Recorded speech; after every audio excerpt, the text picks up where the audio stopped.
Hello viewers, আসসালামু আলাইকুম। কেমন আছেন সবাই? ভিউয়ার্স, আজ আপনাদেরকে নিয়ে এলাম আমার ছাদে। তো গাছের খুঁটিনাটি কিছু বিষয় শেয়ার করার জন্য। এই যে দেখতে পাচ্ছেন স্ক্রিনে, এটি হচ্ছে এসিটি ভাগোয়া। এটি উচ্চ ফলনশীল জাতের আনার।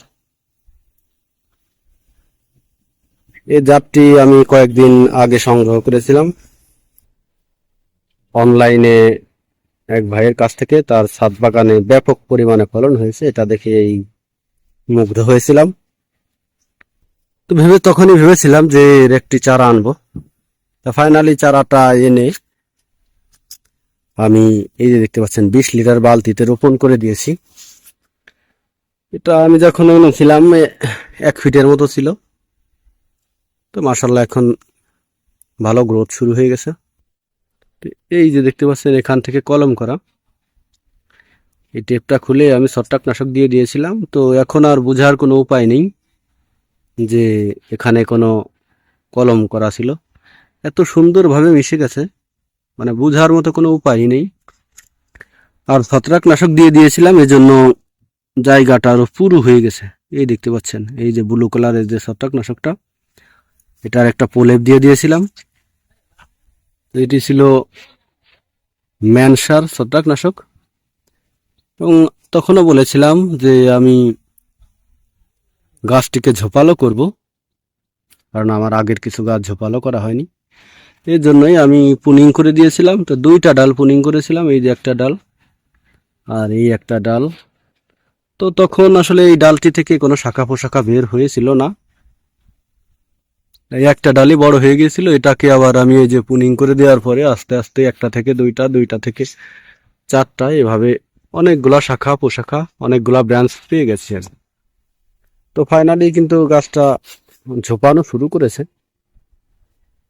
এই দেখতে পাচ্ছেন আমার গাছে এখন মূল গাছ কিন্তু একটাই, তার উপরে এই যে একটা গাছই, তার উপর থেকে 2টা শাখা, এবং এই শাখাটা থেকে নতুন করে 2টা ব্রাঞ্চ বের হয়েছে। তো ব্রাঞ্চ 2টা পুষ্টপাষ্টা, ভালোই স্বাস্থ্যবান, এই জন্য আমি রেখে দিয়েছি। এখান থেকে ব্রাঞ্চ 2টা বড় হোক, তাহলে টোটালি নিচে 3টা ডাল হবে। আর এই যে হচ্ছে মূল গাছটি, তো বেশ ঝোপালো হয়ে গিয়েছে গাছটি, মাশাআল্লাহ।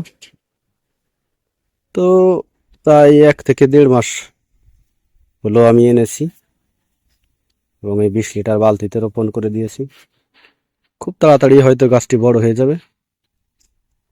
তো মূল কথা হলো যেটা, সেটা হচ্ছে আপনারা অবশ্যই গাছকে পুনিং করে দিবেন ঝোপালো করার জন্য। বিশেষ করে আনার গাছ ঝোপালো না হলে তার কোনো সৌন্দর্য থাকে না। আর এই যে এই কলমের টেপটা খুলে অবশ্যই সবাই ছত্রাকনাশকের একটা প্রলেপ দিয়ে দিবেন, যেন এই জায়গাটা পুরু হয় এবং এখান থেকে পচন না ধরে, কোনো রোগ আক্রান্ত না হয়। তো ভিউয়ার্স, আজ এ পর্যন্তই। পরবর্তী আপডেট পেতে অবশ্যই চ্যানেলটি শেয়ার করবেন এবং সাবস্ক্রাইব করবেন। ভালো থাকবেন সবাই, ধন্যবাদ সবাইকে।